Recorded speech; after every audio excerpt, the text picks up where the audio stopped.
Hey guys, Fox here. I wanted to give my thoughts and kind of a review on Endling Extinction is Forever. This is a 3D side-scrolling game where you play one of the last mother foxes in the world that's been pretty much ravaged by humans and corporate infrastructure, and you're trying to help yourself and your cubs survive. The story is largely told through visuals and interactions. There's no dialogue in the game anywhere.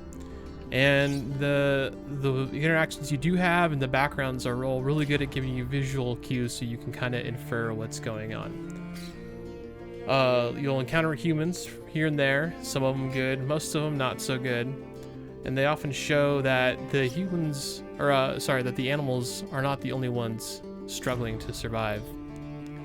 Overall, the game's story has a strong message. It's really important, and I think the devs did a really good job of conveying that, so we pay attention to it because it does apply to the society we have today.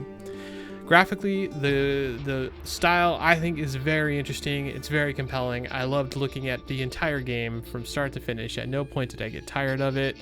The mother fox and the cubs all look great, and the animations are fantastic. The cubs are especially cute, especially when they're just being cubs, you know, like getting into mischief and just being a little silly here and there, which does happen.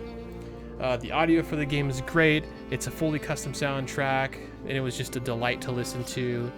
There's one song in particular called Arson, and For What You Want from the title, that I really liked. I would argue it's probably the main title or the main song for the game.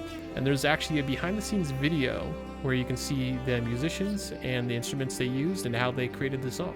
I'm actually going to link that in the description below, so make sure you check that out. Controls were pretty straightforward. I ended up playing it with an Xbox One controller connected to my computer. I do think it'd be fine with a keyboard and mouse too, but if you use an Xbox controller, at least I can verify that it changes all the cues on screen to the correct keys. It's very simple.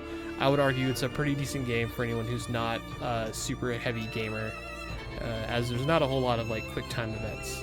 Not anything you can't adapt to pretty quickly, even if you're not really used to using a controller. Overall, I did give this game about an 8 out of 10. The main things it's losing marks on for me is that it's pretty short. It beat the whole game in about 3.5 hours, and I managed to do it without really running into too many issues that would require me to go back or to restart from a save point. That and the game doesn't have a lot of variety. It's a great story. It's very linear to a degree, and there just isn't much to do once you've beaten the game. You've pretty much seen it all.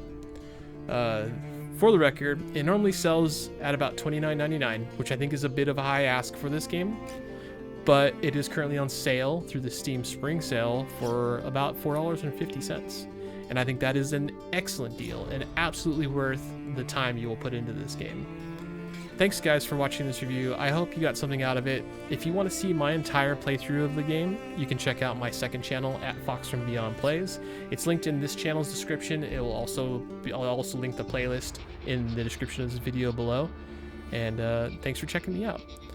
I got more reviews coming, and so if you guys have any feedback on how I did with this one, things you think I should change, things you think I did well, please leave a comment down below. I'd really appreciate it.